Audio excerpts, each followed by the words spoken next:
ಯಾರನ್ನ ಬ್ಲೇಮ್ ಮಾಡೋದು, ಯಾರಿಗೆ ಈ ಒಂದು ಶಿಕ್ಷೆಯನ್ನ ಕೊಡ್ಬೇಕಾಗತ್ತೆ? ಇಬ್ರು ಎರಡು ಕೈ ಸೇರಿದ್ರೇ ಚಪ್ಪಾಳೆ, ಒಂದು ಕೈ ಸೇರಿದ್ರೆ ಚಪ್ಪಾಳೆ ಆಗಲ್ಲ. ನಮ್ಮ ಸಂಪ್ರದಾಯ ಹೆಂಗಿದೆಯೋ ಆ ಥರ ಹೋದ್ರೆ ಯಾವ ಗಂಡು ಮಕ್ಕಳು ಕೈ ಕಣ್ಣೆಚ್ಚ ನೋಡೋದಿಲ್ಲ.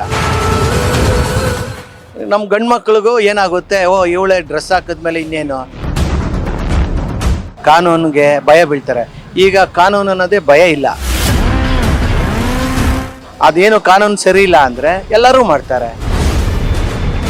ಸೊ ಇದೀಗ ರಮೇಶ್ ಸರ್ ಇದ್ದಾರೆ ನಮ್ಮೊಟ್ಟಿಗೆ. ಸೊ ಇವರ ಒಪಿನಿಯನ್ ಏನಿದೆ ಈ ಕೇಸ್ ಬಗ್ಗೆ ಅನ್ನೋದು ತಿಳ್ಕೊಳ್ಳೋಣ ಬನ್ನಿ. ಸರ್ ಮೊದಲಿಗೆ ನಮಸ್ತೆ. ನ್ಯಾಷನಲ್ ಟಿವಿನ ಇದು, ನ್ಯಾಷನಲ್ ಟಿವಿ ಅವ್ರಿಗೆ ನಮಸ್ತೆ. ಏನು ನೀವು ಕೇಳೋ ಕೇಸು ಏನಾಗ್ಬಿಟ್ಟಿದೆ ಅಂದರೆ, ಪ್ರಪಂಚದಲ್ಲಿ ನೀರು ಕುಡ್ದಂಗೆ ಆಗೋಗ್ಬಿಟ್ಟಿದೆ. ಈ ಕಾನೂನು ವ್ಯವಸ್ಥೆ ಸರಿ ಇಲ್ಲ.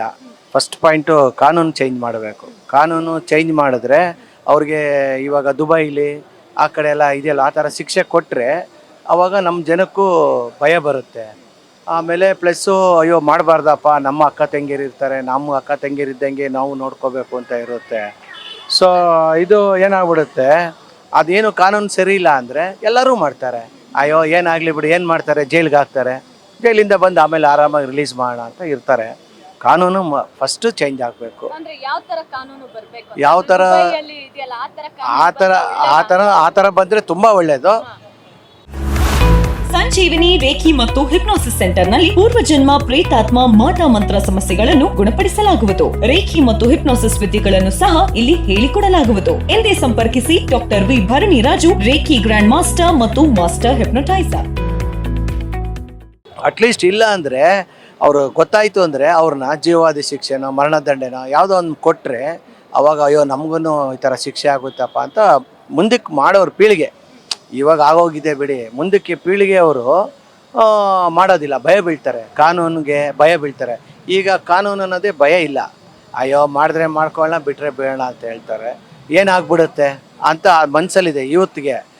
ಇವತ್ತಿಗೆ ಭಯ ಬರೋ ಥರ ಕಾನೂನು ಮಾಡಬೇಕು. ನಮ್ಮ ನರೇಂದ್ರ ಮೋದಿ ಅವರು ಆ ಥರದೊಂದು ಕಾನೂನು ಇವಾಗ ಯಾವುದಾವುದೋ ಸೆಕ್ಷನ್ಸ್ ಎಲ್ಲ ಚೇಂಜ್ ಮಾಡಿದಾರಲ್ಲ, ಅದೇ ಥರ ಇದಕ್ಕೂ ಒಂದು ಸೆಕ್ಷನ್ ಚೇಂಜ್ ಮಾಡಿದ್ರೆ ನೋಡಿ, ಆವಾಗ ದೇಶದಲ್ಲಿ ರೇಪು, ಮರ್ಡ್ರು, ಆಮೇಲೆ ಇನ್ನೂ ಏನೇನಿದೆ ಅದೆಲ್ಲ ಕ್ಲೀನಾಗಿ ಆಗುತ್ತೆ. ಇಲ್ಲ ಅಂದರೆ ಎಲ್ಲರೂ ಅದೇ ಕೆಲಸ ಮಾಡ್ತಾರೆ. ಅದೇ ನನ್ನ ಅಭಿಪ್ರಾಯ ಇದು. ಯಾಕೆಂದರೆ ನಾವು ನಾನು ಸಿನಿಮಾ ಪ್ರೊಡ್ಯೂಸರು, ನಾನು ನೋಡ್ತೀವಲ್ಲ, ಕತೆ ಗೀತೆ ಎಲ್ಲ ಮಾಡ್ತೀವಲ್ಲ. ಸೊ ಆ ಥರ ಅದಕ್ಕೋಸ್ಕರ ಅದನ್ನು ಜನ ನೋಡಿ ಅದು ಕಲಿತಾರೆ ಅಂತ ಸಿನಿಮಾದಲ್ಲೂ ಮಾಡ್ತಾರೆ, ಅದನ್ನೂ ಕಲಿಯೋದಿಲ್ಲ. ಅದೇ ಥರ ಒಂದು ಕಾನೂನು ಅಂತ ಮಾಡಿಬಿಟ್ರೆ ನನ್ನ ಅಭಿಪ್ರಾಯ, ಒಳ್ಳೆ ಕಾನೂನು ಮಾಡಿದ್ರೆ ಚೆನ್ನಾಗಾಗುತ್ತೆ ಅಂತ ನನ್ನ ಇದು. ಸರ್ ಬಹಳಷ್ಟು ಸಲ ಈಗ ಕಾನೂನು ಅಂತ ನೋಡಕ್ ಹೋದ್ರೆ ಭಾರತದ ಕಾನೂನಲ್ಲಿ ಒಂದಿಷ್ಟು ಕಾನೂನುಗಳು ಇದಾವೆ, ಲಾಸ್ಗಳು ಇದಾವೆ. ಆದ್ರೆ ಅದನ್ನ ಯೂಸ್ ಮಾಡಿಕೊಂಡು ನಮ್ಮ ಹೆಣ್ಮಕ್ಳು, ಒಂದಿಷ್ಟು ಹುಡುಗಿಯರು ಸ್ವಲ್ಪ ಮಿಸ್ಯೂಸ್ ಮಾಡ್ಕೊಳೋದು ಉಂಟು. ಅಂದ್ರೆ ಹುಡುಗರು ತಲೆ ಮೇಲೆ ಎತ್ತು ಹಾಕುವಂತ ಪರಿಸ್ಥಿತಿಗಳು ನಾವು ನೋಡಿದೀವಿ. ಅಂತ ಟೈಮಲ್ಲಿ ಯಾರನ್ನ ಬ್ಲೇಮ್ ಮಾಡೋದು, ಯಾರಿಗೆ ಈ ಒಂದು ಶಿಕ್ಷೆಯನ್ನ ಕೊಡ್ಬೇಕಾಗತ್ತೆ? ಅಂಥ ಟೈಮಲ್ಲಿ ಕಾನೂನು ಇದು ಅವರು ಸಾಕ್ಷಿನ ಇದು ಮಾಡಬೇಕು. ಸಾಕ್ಷಿ ಯಾವ ಕಡೆ ಇದೆಯೋ ಆ ಕಡೆ ಮಾಡಬೇಕು. ಎಷ್ಟೋ ಜನ ಸಾಕ್ಷಿನೂ ನಾಶ ಮಾಡ್ತಾರೆ, ಎಲ್ಲ ಮಾಡ್ತಾರೆ. ಆದ್ರೂ ಅದಕ್ಕೊಂದು ಕಾನೂನು ಇರುತ್ತಲ್ಲ, ಸಾಕ್ಷಿ ಅಂತ ಇರುತ್ತಲ್ಲ, ಒಳ್ಳೆ ದಕ್ಷ ಅಧಿಕಾರಿಗಳಿರ್ತಾರೆ. ಅವರು ಅದನ್ನು ಹುಡುಕ್ಬಿಟ್ಟು ಹುಡುಗಿರ್ ತಪ್ಪೋ ಹುಡುಗನ ತಪ್ಪೋ, ಇಬ್ಬರು ಎರಡು ಕೈ ಸೇರಿದ್ರೇ ಚಪ್ಪಾಳೆ, ಒಂದು ಕೈ ಸೇರಿದ್ರೆ ಚಪ್ಪಾಳೆ ಆಗಲ್ಲ. ಸೊ ಅದರಲ್ಲಿ ಯಾರು ತಪ್ಪಿದೆಯೋ ಅವ್ರಿಗೆ ಶಿಕ್ಷೆ ಕೊಡಬೇಕು, ನನ್ನ ಅಭಿಪ್ರಾಯ. ಸರ್ ಮತ್ತೊಂದು ಪ್ರಶ್ನೆ, ಈಗ RJ ಕಾರ್ ಮೆಡಿಕಲ್ ಕಾಲೇಜ್ನಲ್ಲಿ ಅಂದ್ರೆ ಕೋಲ್ಕತ್ತಾ ಕೇಸ್ನಲ್ಲಿ ಎಷ್ಟೊಂದು ಸಾಕ್ಷ್ಯಗಳು ಇದಾವೆ. ಸೊ ಇವಾಗ ಎಷ್ಟೊಂದು ಸಾಕ್ಷಿಗಳನ್ನ ಈಗ ಆಲ್ರೆಡಿ ಮುಚ್ಚಾಕಕ್ಕೆ ನೋಡ್ತಾ ಇದ್ದಾರೆ, ನಾಶ ಮಾಡ್ಲಿಕ್ಕೆ ನೋಡ್ತಾ ಇದ್ದಾರೆ. ಇದರಲ್ಲಿ ಪೊಲಿಟಿಕಲ್ ಲೀಡರ್ಸ್ದು ಇನ್ವಾಲ್ವ್ಮೆಂಟ್ ಇದೆ, ಹಾಗೆ ಮೆಡಿಕಲ್ ಕಾಲೇಜ್ದು ಮ್ಯಾನೇಜ್ಮೆಂಟ್ ಅವ್ರ ಇನ್ವಾಲ್ವ್ಮೆಂಟು ಇದೆ ಅಂತ ಸುದ್ದಿ ಬರ್ತಾ ಇದೆ. ಆಲ್ರೆಡಿ ಅದು ಪ್ರೂವ್ ಆಗಿದೆ. ಸೊ ಇದಕ್ಕೇನು ಹೇಳ್ತೀರಾ? ಇದು ಆಗ್ಬೇಕಿತ್ತ, ಇಂಥದ್ದೆಲ್ಲ ಬೇಕಂತ ಹೇಳಿ? ನಮ್ಮ ದೇಶಕ್ಕೆ ಇದೆಲ್ಲ ಬೇಡಮ್ಮ. ಏನು ಅಂದರೆ ದುಡ್ಡು ಅನ್ನೋದೊಂದು ಸುರಿಮಳೆ ಸುರಿದ್ಬಿಟ್ಟು ಸಾಕ್ಷಿನ ನಾಶ ಮಾಡಿಬಿಡ್ತಾರೆ. ಆಮೇಲೆ ಅವರು ದೊಡ್ಡ ದೊಡ್ಡ ವ್ಯಕ್ತಿಗಳು ಅದೇ ಅನ್ನ ತಿನ್ನೋದು ಇದರಲ್ಲಿ ತಪ್ಪು ಕೆಲಸ ಮಾಡ್ತಾರೆ. ಮಾನವೀಯತೆ ಹೋಗ್ತಾ ಇದೆ. ಅದರಿಂದ ಅದು ತಪ್ಪು. ಆ ಸಾಕ್ಷಿನ ಯಾವುದೇ ಆಗಲಿ ಕಂಡಿಡಿದು ಅವನಿಗೆ ತಕ್ಕ ಶಿಕ್ಷೆ ಕೊಟ್ಟರೆ ಆವಾಗ ನಮ್ಮ ದೇಶದಲ್ಲಿರೋ ಎಲ್ಲ ಯುವ ಪೀಳಿಗೆ ತಿಳ್ಕೊತಾರೆ, ಈ ಥರ ಆಗ್ದಿರಂಗೆ ನೋಡ್ಕೋತಾರೆ. ಹೌದು, ನಮ್ಮ ಕಾನೂನು ದುಡ್ಡಿಗೆ ಮಾರಾಟ ಆಗ್ಬಿಟ್ಟಿದೆ. ಸೊ ಆದ್ದರಿಂದ ಅದನ್ನು ಒಂದು ಸ್ವಲ್ಪ ತಡಿಬೇಕು. ತಡೆದ್ರೆ ನೋಡಿ ಆವಾಗ ನಮ್ಮ ದೇಶ ಉದ್ಧಾರ ಆಗುತ್ತೆ. ಇಲ್ಲ ಅಂದರೆ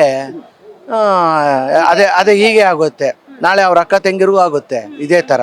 ಆಮೇಲೆ ಅವರು ಇವಾಗ ಯಾರೋ ನೋಡಿ ಯಾರೋ ಒಂದು ಮೊನ್ನೆ ಟಿ ವಿಲಿ ನೋಡಿದೆ 65 ವರ್ಷದ ಅಮ್ಮನಂತೆ ಯಾರೋ ಹುಡುಗ ರೇಪ್ ಮಾಡಿದಾನಂತೆ. ಅದೆಲ್ಲ ಏನು ಶಿಕ್ಷೆ ಇಲ್ಲ ಅಂತ ಗೊತ್ತು, ಅಯ್ಯೋ ಸಾಕ್ಷಿ ಮುಚ್ಚಿಸ್ಬಿಟ್ರೆ ಆಗೋಯ್ತು, ಆಮೇಲೆ ನೋಡ್ಕೊಳ್ಳೋಣ ಅಂತ ಹೇಳ್ತಾರೆ. ಅದಕ್ಕೆ ಆ ಭಯ ಇಲ್ಲ ಯಾರಿಗೆ ಆಗಲಿ.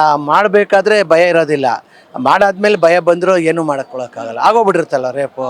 ನೋಡಿ ಅವರು ಅಲ್ಲಿರೋರೇ ಯಾರೋ ಸೇರಿಸ್ಕೊಂಡು ಕೆಲ್ಸಕ್ಕೆ ಸೇರಿಸ್ಕೊಂಡು ಆ ಥರ ಮಾಡಿರೋದು, ಅವ್ರ ಕಡೆಯವರೇ ಮಾಡಿರೋದು. ಅದಕ್ಕೆ ಅದನ್ನ ಕೇಸ್ ಮುಚ್ಚಿಸೋದಕ್ಕೆ ಕಲ್ಕತ್ತಾದಲ್ಲಿ ಇದು ಮಾಡ್ತಾ ಇದ್ದಾರೆ. ಅದು ತಪ್ಪು ಅಂತ ನಮ್ಮ ಅಭಿಪ್ರಾಯ.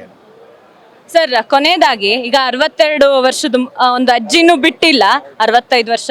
ಹಾಗೆ ಮೊನ್ನೆ ನಡೆದಿರೋಂಥದ್ದು ಒಂದು 2 ಹೆಣ್ಮಕ್ಳು ಸ್ಕೂಲಿಗೆ ಹೋಗೋಂಥವು ನರ್ಸರಿ ಮಕ್ಕಳು, ಅವ್ರನ್ನ ಕೂಡ ಬಿಟ್ಟಿಲ್ಲ. ಸೊ ಇದರಲ್ಲಿ ಹೆಣ್ಮಕ್ಳು ತಪ್ಪ ಗಂಡು ಮಕ್ಳು ತಪ್ಪ? ಯಾಕೆ ಈ ಗಂಡು ಮಕ್ಳು ಪರಿಸ್ಥಿತಿನ ಮನಸ್ಥಿತಿ ಯಾಕೆ ಹಿಂಗಿದೆ ಅಂತ ಹೇಳಿ? ಇದು ಗಂಡು ಮಕ್ಕಳು ಹೆಣ್ಮಕ್ಳು ಅಂತಲ್ಲಮ್ಮ, ಪಾಪ ಹೆಣ್ಮಕ್ಳು ಮರ್ಯಾದೆಯಿಂದ ಹೋಗ್ತಾ ಇರ್ತಾರೆ. ಗಂಡು ಮಕ್ಳು ಏನಾಗ್ತಾರೆ, ಅವ್ರಿಗೆ ಏನೋ ಹೇಳ್ತಾರಲ್ವ ಆ ಥರ ಚಿಲೆ ತಗೊಂಡು ಏನೋ ಮಾಡ್ಬೋಣ ಬಿಡೋ ಏನಾಗ್ಬಿಡುತ್ತೆ ಹಂಗೆ ಹಿಂಗೆ ಅಂತ ಹೇಳ್ಬಿಟ್ಟು ಆ ಥರ ತಪ್ಪಾಗಿದೆ. ಸೊ ಅದಕ್ಕೆ ಅದು ಹೇಳಿಲ್ವಾ, ಕಾನೂನು ಅನ್ನೋದು ಒಂದು ಭಯ ಇರಬೇಕು. ಇವಾಗ ನಾವು ಅಲ್ಲಿ ಹೋದ್ರೆ ಇವಾಗ ಪೊಲೀಸವ್ರು ಇರ್ತಾರಪ್ಪ, ಹೊಡಿತಾರೆ, ನಾವು ಆ ದಾರಿಲೇ ಹೋಗ್ಬಾರ್ದು ಅಂತ ಹಿಂದೆಟ್ಟಾಗಿ ಬಂದ್ಬಿಡ್ತೀವಿ, ಪಕ್ಕದ ರೋಡಲ್ಲಿ ಹೋಗ್ತೀವಿ. ಅಯ್ಯೋ ಅಲ್ಲಿ ಹೋದ್ರೆ ಏನಪ್ಪ ಏನಾಗಲ್ಲ ಬಿಡು, ಪೊಲೀಸವ್ರು ಇದ್ರೇನಂತೆ, ಸೈಡಲ್ಲಿ ಇರ್ತಾರೆ, ನಾವು ಮಾಡೋ ಕೆಲಸ ಮಾಡೋಣ ಅಂತ ಹೇಳ್ಬಿಟ್ರೆ ಅವಾಗ ಮಾಡ್ತಾರೆ. ಅವಾಗ ಕಾಮಕರು ಏನು ಮಾಡ್ತಾರೆ, ಮಾಡ್ಕೊಂಡು ಹೋಗ್ತಾ ಇರ್ತಾರೆ. ಕೊನೆಯದಾಗಿ ಬುದ್ಧಿ ಮಾತು ಹೇಳೋದಾದ್ರೆ, ಹೆಣ್ಮಕ್ಳಿಗೂ ಹಾಗೂ ಗಂಡು ಮಕ್ಳಿಗೂ ಬುದ್ಧಿ ಮಾತು ಹೇಳೋದಾದ್ರೆ ನಿಮ್ಮ ಒಂದು ರೀತಿಯಲ್ಲೇ ಹೇಗೆ ಹೇಳ್ತೀರಾ ಅಂತ? ಹೆಣ್ಮಕ್ಳು ಮರ್ಯಾದೆಯಿಂದ ಹೋದ್ರೆ, ನಮ್ಮ ಸಂಪ್ರದಾಯ ಹೆಂಗಿದೆಯೋ ಆ ಥರ ಹೋದ್ರೆ ಯಾವ ಗಂಡು ಮಕ್ಕಳು ಕಣ್ಣೆತ್ ಸಹ ನೋಡೋದಿಲ್ಲ. ನಾವು ಹೆಣ್ಮಕ್ಳು ಎಲ್ಲ ಥರ ಡ್ರೆಸ್ಗಳು ಹಾಕ್ಕೊಂಡು ಎಲ್ಲ ಥರ ಇಲ್ದಿರೋ ಡ್ರೆಸ್ಗಳೆಲ್ಲ ರೋಡಲ್ಲಿ ಹಾಕ್ಕೊಂಡ್ಬಂದ್ರೆ ನಮ್ಮ ಗಂಡು ಮಕ್ಳಿಗೂ ಏನಾಗುತ್ತೆ, ಓ ಇವಳೆ ಡ್ರೆಸ್ ಹಾಕಿದ್ಮೇಲೆ ಇನ್ನೇನು ನಾವು ಮಾಡೋಣ ಆಮೇಲೆ ನೋಡ್ಕೊಳ್ಳೋಣ ಅಂತ ಹೇಳ್ಬಿಟ್ಟು ಆ ಥರ ಆಗುತ್ತೆ.